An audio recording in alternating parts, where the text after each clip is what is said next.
সুপ্রিয় দর্শক, প্রথম আলোর নিউজরুম থেকে সবাইকে স্বাগত জানাচ্ছি। সঙ্গে আছি আমি বায়েজিদ আহমেদ। নির্বাচিত খবরে আজ আমরা কথা বলবো যুদ্ধ থামাতে আমেরিকা ও ইরানের পাল্টাপাল্টি শর্ত নিয়ে।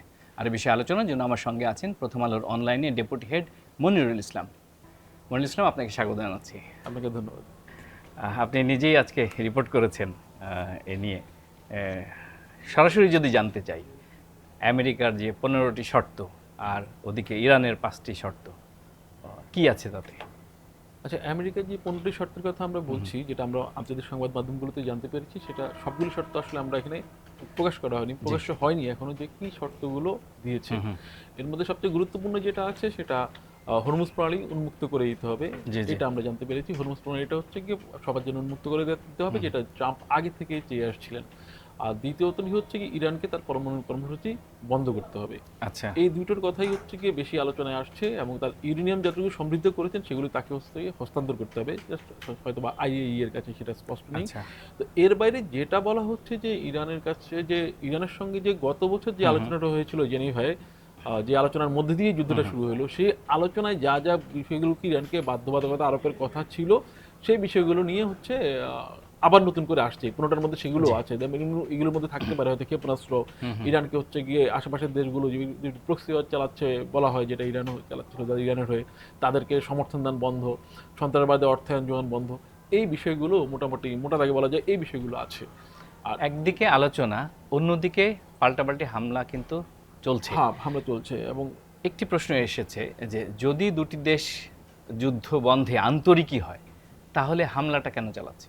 সেটাই কিন্তু ইরান বলছে। ইরানের কথা আমরা যেটা জানতে পেরেছি, যদিও ইরান বলছে যে তাদের সঙ্গে যুক্তরাষ্ট্রের সরাসরি কোনো আলোচনা হচ্ছে না, তো তৃতীয় পক্ষের মাধ্যমে মধ্যস্থতাকারী হিসেবে এখানে পাকিস্তানের নাম এসেছে, এখানে তুরস্ক আছে, এখানে মিশর আছে। তো এদের পক্ষ থেকে কিন্তু আলোচনাটা চালিয়ে নেওয়া হচ্ছে, দুপক্ষের সঙ্গে যোগাযোগটা রক্ষা করা হচ্ছে। তো সেখান থেকে হচ্ছে কি আমরা জানতে পেরেছি ইরান আবার কিন্তু 5টা শর্ত দিয়েছে। ইরান যে 5টা শর্ত দিয়েছে তার মধ্যে কিন্তু এই বিষয়টা আছে যে আলোচনা যদি চলতেই হয় তাহলে প্রথমে হচ্ছে কি হামলা বন্ধ করতে হবে, যেটা ইরানের উপর যে হামলাটা হচ্ছে, ইরানের উপর যেমন হামলা হচ্ছে, ইরানও কিন্তু পাল্টা হামলা চালাচ্ছে ইসরায়েলে। তো ইরান বলেছে প্রথমে এই হামলাটা বন্ধ করতে হবে। দ্বিতীয় কথা হচ্ছে কি হরমুজ প্রণালীর কথা যেটা বলা হচ্ছে, হরমুজ প্রণালীতে যে নতুন ব্যবস্থা হলো ওটা ইরানের নিয়ন্ত্রণেই থাকবে, যেটা যুক্তরাষ্ট্র চায় যে উন্মুক্ত, যেটা ইরানের নিয়ন্ত্রণে থাকবে না। কিন্তু ইরান বলছে সেটা ইরানের নিয়ন্ত্রণেই রাখতে হবে। তৃতীয় হচ্ছে কি এই কয়েকদিনে যে হচ্ছে গিয়ে হামলা হয়েছে, সেই হামলার ফলে ইরানের যে ক্ষতি হয়েছে তার ক্ষতিপূরণ দিতে হবে। তারপর যেটা হচ্ছে যে যুক্তরাষ্ট্রে যে ঘাঁটিগুলো মধ্যপ্রাচ্য জুড়ে আছে, 20টি বেশি ঘাঁটি আছে ওখানে বিভিন্ন দেশে, এই ঘাঁটিগুলো বন্ধ করতে হবে। আচ্ছা, এবং তারপরে যেটা হচ্ছে যে ইরানের বিরুদ্ধে যে বিদ্বেষমূলক প্রচারগুলো হচ্ছে, যে বিভিন্ন সংবাদ মাধ্যমে, এখানে সঙ্গে যারা জড়িত আছেন তাদেরকে হয় গ্রেপ্তার করতে হবে, নাহলে ইরানের কাছে গ্রেপ্তার করে ইরানের কাছে পাঠাতে হবে। এখানে একটা প্রশ্ন আছে, এই বিদ্বেষপূর্ণ সংবাদ মাধ্যম বলতে কি বোঝাচ্ছে, আর কাদেরকে ইরানের হাতে তুলে দেওয়া হবে? এক্ষেত্রে হচ্ছে স্পষ্ট করেনি যে বিদ্বেষপূর্ণ সংবাদ মাধ্যম বলতে কাদের বোঝাচ্ছে। সেটা বলা হচ্ছে ইরানের বাইরের দেশগুলোর সংবাদ মাধ্যম, ইরানের বাইরের দেশগুলোর সংবাদ মাধ্যম, যে সংবাদ মাধ্যমগুলোতে হচ্ছে যে ইরান সম্পর্কে হচ্ছে ইরানের ভাষণে যে অপপ্রচার বা বিদ্বেষমূলক প্রচার চলছে, সেগুলোতে যারা দায়ী তাদেরকে গ্রেপ্তার করতে হবে। এবং তারা বলছে এটা ইরানকে হাতে হয় গ্রেপ্তার করতে হবে, ওখানে বিচার করতে হবে, নয়তো ইরানের হাতে তুলে দিতে হবে। এটা খুবই কঠিন শর্ত। এটা থেকে আসলে খুব কঠিন শর্ত। শর্তগুলি সবগুলি কঠিন এক থেকে মেনে নেওয়ার জন্য। হামলা বন্ধ হয়তো করা যায়, কিন্তু তারপরে যেগুলো আছে, যে হরমুজ প্রণালীর নিয়ন্ত্রণ হচ্ছে যেটা ট্রাম্পের চাওয়া, সেটা হচ্ছে সে থেকে পিছু হটা, সেটাও ট্রাম্পের জন্য কঠিন। এবং ঘাঁটি দীর্ঘদিন ধরে হচ্ছে কি আরব ইসরায়েল যুদ্ধের পর থেকে যে ঘাঁটিগুলো আছে এখানে, সেই ঘাঁটিগুলো যুক্তরাষ্ট্রে সরিয়ে নেওয়া, এটাও অনেকটাই কঠিন। প্রায় 50,000 মধ্যপ্রাচ্যে আমেরিকার সৈন্য আছে এই ঘাঁটিগুলোতে। এবং এই সঙ্গে হচ্ছে ক্ষতিপূরণ, সেটাও হচ্ছে ক্ষতিপূরণ দেওয়া মানে এক অর্থে হচ্ছে যুদ্ধে পরাজয় স্বীকারের মতো। আচ্ছা, ধরেন আমেরিকার এই 15টি শর্ত ইরান মেনে নিল, তাহলে প্রশ্ন উঠেছে ইরান কি পাবে, যেটা বলছে। আর ট্রাম্প এই বিষয়ে কি বলেছে? আমেরিকার যে শর্তগুলো যদি মেনে নেয়, তাহলে হচ্ছে প্রথমে যেটা বলা হচ্ছে আলোচনা যখন শুরু হয়, তাহলে 100 দিনের একটা যুদ্ধবিরতি হবে। 100 দিনের একটা যুদ্ধবিরতি হবে। এই যুদ্ধবিরতির মধ্যে দিয়ে আলোচনাটা হচ্ছে কি এগিয়ে নেওয়া হবে, একটা চুক্তি বা কিছু সমঝোতার মধ্যে দিয়ে যাওয়া হবে। আর তাহলে যেটা হবে, যেটা ইরানের উপর আমেরিকার যে নিষেধাজ্ঞাগুলো আছে, সেই নিষেধাজ্ঞাগুলো প্রত্যাহার করে নেওয়া হবে। যেটা বলা হচ্ছে যে এই নিষেধাজ্ঞাগুলোর জন্য ইরানের কিন্তু অর্থনৈতিক সংকটের একটা বড় কারণ নিষেধাজ্ঞা, এবং এই জন্য তারা হচ্ছে তার তেল বাণিজ্যের অনেকটা অংশই কিন্তু আটকে থাকে হচ্ছে কি নিষেধাজ্ঞার জন্য। তারা যে পরিমাণ আয়ের কথা থাকে সেটা তারা কিন্তু পায় না। আর দ্বিতীয়তই হচ্ছে গিয়ে তাদের যে সমরাস্ত্র, সেই সমরাস্ত্রের উপরে কিন্তু অনেক নিষেধাজ্ঞা আছে, যে কারণে তারা, আপনি দেখছেন যে ইরানের হচ্ছে কিছুদিন আগে যে কয়েক বছর আগে যে প্রেসিডেন্ট মারা গেলেন, যে হেলিকপ্টার দুর্ঘটনা, হেলিকপ্টারগুলো পুরনো হয়ে গেছিল, কারণ ইরান নিষেধাজ্ঞার কারণে কিন্তু অনেক সমরাস্ত্র বা বিমান বাহিনীকে আধুনিকায়ন করতে পারছে না। তো এই নিষেধাজ্ঞাগুলো তুলে নেওয়া হবে।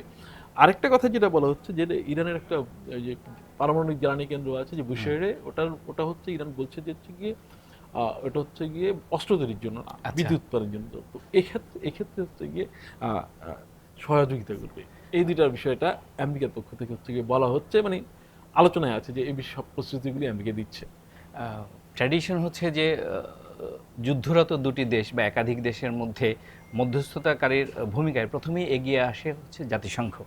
জাতিসংঘের আহ্বান করেন, এরপরে অন্যান্য যে বন্ধু ভাবাপন্ন দেশ তারা এগিয়ে আসে। আমরা মধ্যপ্রাচ্যে যেটি দেখছি যে আমেরিকার বন্ধু পাশাপাশি ইরানেরও বন্ধু ভাবাপন্ন কিছু দেশ, বিশেষ করে কাতার, তুরস্ক, মিশর, পাকিস্তান, তারা এই যুদ্ধ বন্ধে আলোচনা চালিয়ে যাচ্ছে বলে গণমাধ্যমে খবর এসেছে। তো প্রশ্ন হচ্ছে, ইরানের তো সর্বোচ্চ নেতা থেকে শুরু করে অধিকাংশ নেতা মারা গেছে, আমেরিকা ইসরায়েল মেরে ফেলেছে, তাহলে আলোচনাটা চালাচ্ছে কেন? এটা একটা গুরুত্বপূর্ণ প্রশ্ন, কারণ ইরানে যে সর্বোচ্চ নেতা এবং নিরাপত্তা প্রধান, যদিও নতুন একজন এসেছেন, তারপর রিপাবলিকান গার্ড বাহিনীর প্রধান, অনেকেই কিন্তু হচ্ছে গিয়ে এর মধ্যে তার সর্বোচ্চ নেতা থেকে শুরু করে অনেকেই কিন্তু গুরুত্বপূর্ণ নেতারা কিন্তু মারা গেছেন। মারা যাওয়ার পর এখন তাহলে আলোচনাটা কে চালাচ্ছে? ইরান হচ্ছে কিন্তু এর প্রতিশোধ নেওয়ার ঘোষণায় দিয়ে দিয়েছিল। তো ইরানের সর্বোচ্চ নেতা এখন যিনি আছেন, যে আগের আলী খামেনির ছেলে মোস্তফা খামেনি কিন্তু দীর্ঘদিন ধরে অপ্রকাশ্য, মানে নেতা হওয়ার পর থেকে অপ্রকাশ্য বলা হয়েছে উনি আহত হয়েছেন, এবং ট্রাম্প এমনটাও বলেছিলেন যিনি হয়তো বেঁচে নেই। ইরান সরাসরি উত্তরটা দেই, তো ইরান কে চালাচ্ছেন আলোচনা? তো এটা হচ্ছে গিয়ে মূলত যেটা ইঙ্গিতটা, যেটা যদিও হচ্ছে উনি সরাসরি বলেননি, কিন্তু ইঙ্গিতটা হচ্ছে ইরানের পার্লামেন্টের স্পিকার হচ্ছে গিয়ে বাগের গালিবাফের উপর, যে উনার সঙ্গে হচ্ছে আলোচনাটা চলছে। কারণ প্রেসিডেন্ট যে মাসুদ পেজেশকিয়ান, তার কিন্তু হচ্ছে গিয়ে রিপাবলিকান গার্ড বাহিনীর উপর নিয়ন্ত্রণ নেই, কিন্তু বাগের গালিবাফ ছিলেন হচ্ছে রিপাবলিকান গার্ড বাহিনীর হচ্ছে গিয়ে প্রধান ছিলেন এক সময়, এবং রিপাবলিকান গার্ড বাহিনী কিন্তু এই যুদ্ধটা চালাচ্ছে বলে মনে করা হয় বা বলা হয়। তো সেক্ষেত্রে হচ্ছে গিয়ে তিনি হচ্ছে এই মুহূর্তে ইরানের সবচেয়ে গুরুত্বপূর্ণ ব্যক্তি, এবং আলোচনাটা আসলে তার মাধ্যমে হচ্ছে। এবং এক্ষেত্রে আরেকটা ভূমিকা রাখছেন হচ্ছে গিয়ে পররাষ্ট্রমন্ত্রী আব্বাস আরাকচি, যিনি হচ্ছে গিয়ে এই মধ্যস্থতাকারী যে দেশগুলো আছে এই দেশগুলোর সঙ্গে যোগাযোগটা উনি রক্ষা করছেন। তো স্পিকার এবং হচ্ছে পররাষ্ট্রমন্ত্রী, এদের দুইয়ের সমন্বয়েই আলোচনাটা চলছে বলে মনে করা হচ্ছে। বার্তা সংস্থা রয়টার্সের যে খবর, সেই খবরে বলা হয়েছে যে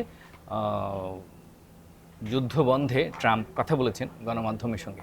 সেখানে তিনি বলেছেন যে ইরানের ভেতরের সঠিক মানুষের সঙ্গে কথা বলছে যুক্তরাষ্ট্র। সেই সঠিক মানুষটা কি ইরানের স্পিকার? ইঙ্গিতটা সেদিকেই, স্পিকারের দিকে, কারণ হচ্ছে অন্য আলোচনাগুলো তার দিকেই নির্দেশ করে, যদিও নাম বলেনি কেউ। জি। ট্রাম্প অন্যদিকে বলেছেন যে তেহরানের কাছ থেকে বড় ধরনের ছাড় আদায় করে নিয়েছেন। এই ছাড় আদায় করে নেওয়ার অর্থ কি? ছাড় আদায় করে নেওয়ার অর্থ হচ্ছে যেটা হতে পারে যে হরমুজ, ট্রাম্প নিজেকে জয়ী দেখাতে চাইবেন এই যুদ্ধে, সেক্ষেত্রে উনি কতটুকু ইরানের কাছ থেকে আদায় করে নিতে পারেন সেটা উনি বড় করে দেখাতে চাইবেন। কিন্তু এখন পর্যন্ত কিন্তু আমরা দেখতে পাচ্ছি এবং শুনতে পাচ্ছি যে ইরানের দিক থেকে কিন্তু একটা অনড় অবস্থান কিন্তু এখনো আছে। ট্রাম্প কিন্তু এই সময় এসে কিন্তু ট্রাম্পই কিন্তু বেশি আলোচনার কথা বলছেন, কিন্তু ইরান কিন্তু আলোচনার কথা বলছে না। ইরান কিন্তু আজ বলছে যে যুক্তরাষ্ট্রের সঙ্গে তাদের সরাসরি কোনো আলোচনা হচ্ছে না। হয়তো কৌশলগত কারণে ইরান প্রকাশ করছে না, কিন্তু আবার অবস্থানগত কারণে আপনি দেখবেন হচ্ছে গত কয়েকদিন ধরে যে আলোচনার কথা কিন্তু ট্রাম্পই বারবার বলছে। তার মানে হচ্ছে গিয়ে আলোচনার দিকটা, তার দিক থেকে তাগিদটা, আগ্রহটা বেশি বলে সবাই মনে করার যথেষ্ট সুযোগ আছে, যেটা ইরানের দিক থেকে হচ্ছে গিয়ে সেটা এই মুহূর্তে নাই। হোয়াইট হাউসে সাংবাদিকদের ট্রাম্প বলেছে যে ইরান খুব করে ধরেছে, হ্যাঁ, আমরা এখন আলোচনার মধ্যে আছি। এই যে খুব করে ধরা, মানে এটাকে ইরানকে আন্ডারমাইন করে কথা বলা। হ্যাঁ, এটা বললাম তো, এটা উনি হচ্ছে নিজে দেখাতে চাইছেন হচ্ছে গিয়ে এই আলোচনাটা হচ্ছে গিয়ে তার তাগিদ থেকে না, এটা ইরান চাইছে বলে ইরান হচ্ছে গিয়ে পদানত হয়ে আলোচনা চাইছে, এটা উনি বোঝাতে চাইছেন, বারবারই কিন্তু উনি বোঝাতে চাইছেন। কিন্তু তারপরেও কিন্তু এটা সবাই কিন্তু দেখা যাচ্ছে যে ইরানের দিক থেকে কিন্তু এরকম কোনো তৎপরতা বা সাড়া কিন্তু আমরা দেখছি না। ইরান কিন্তু বারবার বলছে হচ্ছে গিয়ে একটা অনাস্থার জায়গায় কিন্তু যুক্তরাষ্ট্রের সঙ্গে প্রকাশ করেছে, যুক্তরাষ্ট্রকে নিয়ে তাদের অনাস্থার জায়গাটা। বিশ্ব গণমাধ্যমে যে খবর আসছে প্রতিদিন, সেখানে কিন্তু ইরান যে আগ্রহ প্রকাশ করছে যুদ্ধ থামাতে, সে বিষয়ে কিন্তু খুব একটা রিপোর্ট নেই। সেটাই তো আমি বললাম, যে মূল রিপোর্ট কিন্তু আমেরিকার যে চাচ্ছে, ট্রাম্প চাচ্ছেন, সেই রিপোর্টগুলোই কিন্তু আসছে। আলোচনার খবরটা কিন্তু ট্রাম্পই আগে দিয়েছিলেন জি। এবং ট্রাম্পই কিন্তু আলোচনার খবরগুলো দিয়েই যাচ্ছেন। জি। কিন্তু ইরানের তরফে কিন্তু আলোচনার কথা কিন্তু আনুষ্ঠানিকভাবে কিন্তু এখনো বলা হয়নি। এখন পর্যন্ত তাদের আনুষ্ঠানিক বক্তব্য হচ্ছে যুক্তরাষ্ট্রের সঙ্গে তাদের কোনো আলোচনা হচ্ছে না। একটা মজার বিষয় দেখেন, সেটার যারা আন্তর্জাতিক বিশ্লেষক তারা এ নিয়ে কথা বলছেন। যুদ্ধ বিধ্বস্ত 3টি দেশ, তো আমেরিকার যে যুদ্ধ কৌশল এবং আমেরিকা কি করবে, যুদ্ধ কত দূর নিয়ে যাবে, থামাবে কিনা, হরমুজ প্রণালী থেকে শুরু করে নানান ইস্যুতে, সেখানে কিন্তু কোনো স্পোক্স পারসন নেই। সেখানে একাই কথা বলছেন ডোনাল্ড ট্রাম্প প্রেসিডেন্ট। মূলত একজন স্পোক্স পারসন থাকেন, তিনি নিয়মিত আপডেট দিয়ে থাকেন, গণমাধ্যমে কথা বলেন, সাংবাদিকদেরকে আপডেট তথ্য জানান। ইরানের সঙ্গে যুদ্ধের সমস্ত তথ্যই কিন্তু ডোনাল্ড ট্রাম্প দিচ্ছেন সাংবাদিকদের হোয়াইট হাউসে। হ্যাঁ, এটা কিন্তু হচ্ছে তার মানে চারিত্রিক বৈশিষ্ট্যের কারণে কিন্তু এটা হচ্ছে যে জি। বিষয়টা এমন না যে ওই যুক্তরাষ্ট্রে বা পররাষ্ট্র দপ্তরের মুখপাত্র আছে, নিয়মিত ব্রিফিং হয়, হোয়াইট হাউসের মুখপাত্র আছে, নিয়মিত ব্রিফিং হয়, কিন্তু ডোনাল্ড ট্রাম্প নিজেই হচ্ছে গিয়ে সবকিছু করে দেখাতে চান। জি। যেটা তার চারিত্রিক বৈশিষ্ট্যের কারণে এগুলি হচ্ছে জি। গিয়ে তিনি ট্রুথ সোশ্যালে লেখেন, নিজে বলেন, যেটা অনেক সময় হচ্ছে গিয়ে তার সরকারের সঙ্গে হচ্ছে গিয়ে সামঞ্জস্যপূর্ণ হয় না। এই জন্য ট্রাম্পকে অত আনপ্রেডিক্টেবল বলা হচ্ছে এই কারণে, তার উনার কথার অবস্থান থেকে বারবার নড়চড়ও কিন্তু আমরা দেখতে পাচ্ছি। আমরা একদম শেষের দিকে চলে এসেছি। যুদ্ধ থামাতে যে থাকে না যে প্রোঅ্যাক্টিভ যে অ্যাক্টিভিটি, সেই অ্যাক্টিভিটি কি আপনি দেখেন যুদ্ধ থামাতে? এই মুহূর্তে কিন্তু ওই যে ইরানের যে শর্তের মধ্যে প্রথমটা সেটা হচ্ছে সবচেয়ে গুরুত্বপূর্ণ, যেটা হচ্ছে যুদ্ধ যে থামাতে হয় প্রথমে আমাদের হামলা বন্ধ করতে জি। হবে। এই হামলা বন্ধের নজির বা নিদর্শন কিন্তু আমরা এখনো দেখছি না। কেউ কিন্তু হামলা আমরা দেখছি না। থামাচ্ছে না। গত বছরের অভিজ্ঞতা যদি আমরা বলি, গত বছর যখন হচ্ছে জেনিভায় আলোচনাটা হয়েছিল, সেই আলোচনায় হচ্ছে কি এমনটা কথা হচ্ছিল যে ইরানের সাথে একটা চুক্তি, যে ওমান মধ্যস্থতা করেছিল, যে একটা চুক্তির কিন্তু দ্বার প্রান্তে পৌঁছে গেছি। তারপরে কিন্তু হচ্ছে গিয়ে দেখলাম হচ্ছে গিয়ে আমরা যুদ্ধ শুরু হয়ে গেল, হামলা শুরু হয়ে গেল, জি। যুক্তরাষ্ট্র আগে হামলা করলো এবং যুক্তরাষ্ট্র এবং ইসরায়েল। তো এখন যেটা হয়েছে যে এই যে যুদ্ধ বন্ধ হবে, যুদ্ধ বন্ধের জন্য হচ্ছে গিয়ে ইরানকে আসলে যুক্তরাষ্ট্রকে আসলে ইরানের আস্থা অর্জন করতে হবে, কারণ ইরান মনে করছে যুক্তরাষ্ট্র কিন্তু হচ্ছে গিয়ে বারবার তাদেরকে ভাওতা দিচ্ছে। জি। এবং এটাও মনে করার কারণ আছে ইরানের, যে যুক্তরাষ্ট্র হচ্ছে গিয়ে ট্রাম্প আলোচনার কথা বলে একটু সময় নিতে যাচ্ছেন, কারণ আমরা এর মধ্যে দেখেছি যুক্তরাষ্ট্র আরো 2000 সৈন্য কিন্তু পাঠাচ্ছে, জি, জি, আমাদের জি। প্যারাট্রুপার আছে। তার মানে যেটা আগে বলা হচ্ছিল ট্রাম্প খার্গ আইল্যান্ড দখল করতে চান ইরানের, বা হরমুজ প্রণালীটা হচ্ছে কি যেটা তাহলে হচ্ছে মুক্ত করার ক্ষেত্রে এটা ভূমিকা রাখতে পারবে। তো এই ক্ষেত্রে হচ্ছে কি ইরানের আস্থা অর্জনটা সবচেয়ে গুরুত্বপূর্ণ হবে যুক্তরাষ্ট্রের জন্য। যদি সেটা না হয় তাহলে হচ্ছে গিয়ে যুদ্ধ বন্ধ অচিরেই হবে এমনটা মনে হবে না, জি। হামলাগুলো চলতেই থাকবে পাল্টাপাল্টি। অসংখ্য ধন্যবাদ মনির ইসলাম, চমৎকারভাবে বিশ্লেষণ করার জন্য। আপনাকে ধন্যবাদ। প্রিয় দর্শক, নির্বাচিত খবরে আমরা কথা বলছিলাম প্রথম আলোর অনলাইনের ডেপুটি হেড মনির ইসলামের সঙ্গে। আমরা আলাপ করছিলাম যুদ্ধ থামাতে আমেরিকা ও ইরানের পাল্টাপাল্টি শর্ত নিয়ে। নির্বাচিত খবর আজ এ পর্যন্তই। আগামীকাল অন্য কোনো বিষয়, অন্য কোনো সহকর্মীকে নিয়ে হাজির হব। ততক্ষণ সবাই ভালো থাকুন, নিরাপদে থাকুন, আর প্রথম আলোর সঙ্গেই থাকুন।